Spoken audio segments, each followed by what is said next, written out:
Let us begin regularly with your definition, according to which you define free will thus. Moreover, I consider free will in this light, that it is a power in the human will by which a man may apply himself to those things which lead unto eternal salvation, or turn away from the same.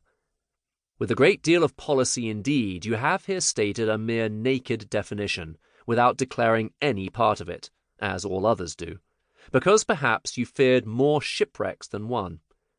I therefore am compelled to state the several parts myself. The thing defined itself, if it be closely examined, has a much wider extent than the definition of it, and such a definition the sophists would call faulty, that is, when the definition does not fully embrace the thing defined. For I have shown before that free will cannot be applied to anyone but to God only. You may perhaps rightly assign to man some kind of will, but to assign unto him free will in divine things is going too far. For the term free will in the judgment of the ears of all means that which can and does do Godward whatever it pleases, restrainable by no law and no command. But you cannot call him free who is a servant acting under the power of the Lord. How much less then can we rightly call men or angels free who so live under the all-overruling command of God, to say nothing of sin and death, that they cannot consist one moment by their own power. Here then at the outset, the definition of the term and the definition of the thing termed militate against each other, because the term signifies one thing, and the thing termed is, by experience, found to be another. It would indeed be more properly termed vertible will, or mutable will. For in this way Augustine, and after him the sophists, diminished the glory and force of the term free, adding thereby this detriment, that they assign vertibility to free will.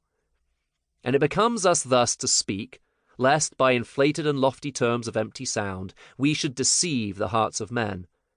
And, as Augustine also thinks, we ought to speak according to a certain rule, in sober and proper words, for in teaching, simplicity and propriety of argumentation is required, and not high-flown figures of rhetorical persuasion. Section 42.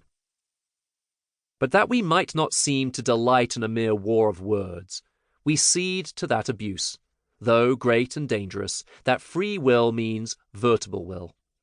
We will cede also that to Erasmus, where he makes free will a power of the human will, as though angels had not a free will too, merely because he designed in this book to treat only on the free will of men, we make this remark, otherwise, even in this part, the definition would be too narrow to embrace the thing defined.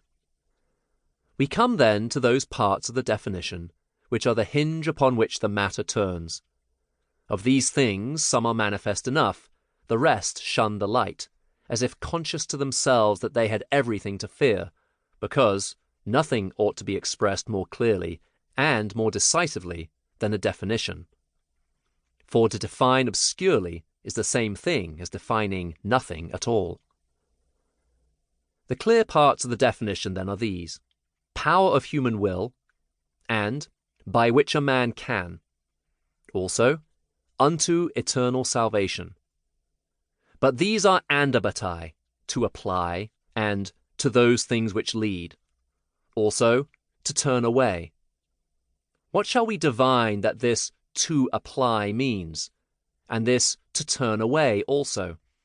And also what these words mean, which pertain unto eternal salvation? Into what dark corner have these withdrawn their meaning? I seem as if I were engaged in a dispute with a very Scotinian, or with Heraclitus himself, so as to be in the way of being worn out by a twofold labour. First, that I shall have to find out my adversary by groping and feeling about for him in pits and darkness, which is an enterprise both venturous and perilous, and if I do not find him, to fight to no purpose with ghosts, and beat the air in the dark. And secondly, if I should bring him out into the light, that then I shall have to fight with him upon equal ground, when I am already worn out with hunting after him.